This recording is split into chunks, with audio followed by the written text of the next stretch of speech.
আপনাদের সামনে আবারও একটা নতুন ভিডিও নিয়ে চলে আসলাম পতঞ্জলি রিক্রুটমেন্ট 2025-এ। এখানে কাজ করতে গেলে আপনাকে কোনো পরীক্ষাও দিতে হবে না, আপনাকে 1 টাকাও কাউকে কোনো পয়সা দিতে হবে না। এখানে সম্পূর্ণ অ্যাপ্লাই অনলাইনে পতঞ্জলি রিক্রুটমেন্ট 2025-এ। এখানে কী বলা হয়েছে আরও দেখে নিব। এই যে নাম দিয়েছে পতঞ্জলি আয়ুর্বেদিক কোম্পানিতে তোমার। এখানে পোস্টিং নেম, আপনার পোস্টের নাম থাকবে executive, assistant and supervisor, multiple post. এখানে আপনি বা আপনার শিক্ষাগত যোগ্যতা নানান ধরনের পোস্ট হিসেবে থাকবে। যেমন তোমার আপনার পোস্টের নাম থাকবে এক্সিকিউটিভ, অ্যাসিস্ট্যান্ট অ্যান্ড সুপারভাইজার ইত্যাদি। আপনি যেই পোস্টে যাবেন সেই পোস্টে সেমন শিক্ষাগত চাইছে। এখানে আপনার job location all over India. আপনি ভারতের যে কোথা থেকে আপনি বিলং করেন না কেন আপনি এখানে আবেদন করতে পারবেন। আপনার টোটাল ভ্যাকান্সি এখানে বলে দিয়েছে 10,550টি। এখানে রেজিস্ট্রেশন স্টার্ট আপনার 14 জুলাই থেকে স্টার্ট হয়ে গেছে অলরেডি। তাড়াতাড়ি আবেদন করুন, দেরি না করে তাড়াতাড়ি আবেদন করবেন। এখানে আপনি যে অ্যাপ্লাই করবেন সেটা হবে অনলাইন মেথড, আপনাকে 1 টাকাও কোনো পয়সা লাগবে না। এখানে কারা কারা আবেদন করতে পারবে?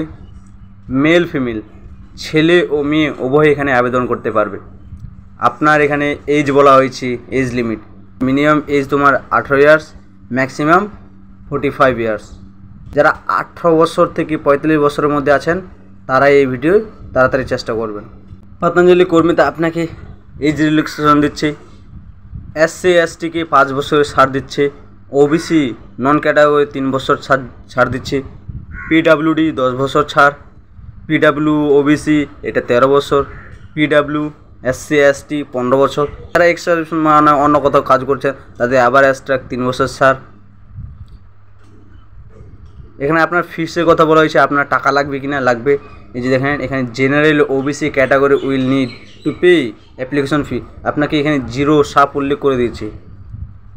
এখানে ST SC PWD EWS এই ক্যাটাগরিদের কি টাকা চাইছে? এখানে অলরেডি চায়নি, এই শূন্য। আপনার যখন ইন্টারভিউ বা তোমার জয়নিং হবে তখন আপনাকে মাস্ট বি এই কাগজগুলো নিয়ে যেতে বলছে। Aadhaar card, signature, caste certificate, register mobile number, voter ID, education marksheet, আর মাধ্যমিক বা 10 পাস, উচ্চ মাধ্যমিক বা অন্যান্য ডিপ্লোমা থাকলে তার সার্টিফিকেট নিয়ে যেতে হবে।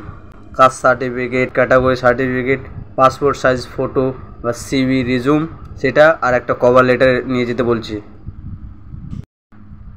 তো আপনারা সিলেকশন কীভাবে হবেন? Eligibility applying for the executive. আপনি সিলেকশন কীভাবে হবেন?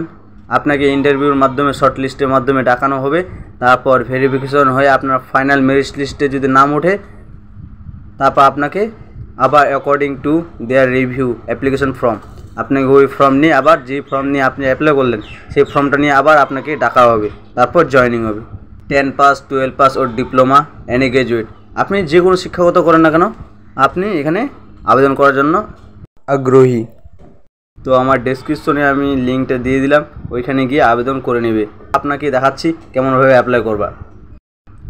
এই যে আমরা চলে আসলাম হোম পেজে। তার এখানে আপনার ফার্স্ট মাস্ট বি এখানে আপনার নাম লিখবেন, ঠিক আছে।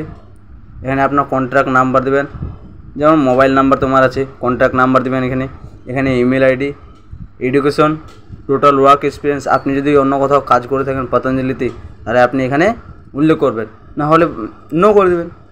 আপনি এখানে ক্যাটাগরি সিলেক্ট করবেন, তারপরে এই জায়গায় আপনি আপনার রিজুম বা বায়োডাটা এখানে আপলোড দিবেন, তারপর সাবমিট মারবেন। এই জায়গায় সাবমিট মারে আপনি ফর্মটি স্ক্রিনশট বা প্রিন্ট ডাউনলোড করে নেবেন। ডাউনলোড করার পর আপনার কাছে হার্ড কপিটা রাখা দেবেন। আপনাকে শর্ট লিস্টের মাধ্যমে ইন্টারভিউতে ডাকা হবে। আর আমাদের ভিডিওটি যদি ভালো লাগে থাকে অবশ্যই একটি লাইক আর সাবস্ক্রাইব করবেন, আমাদের পাশে থাকবেন। ধন্যবাদ।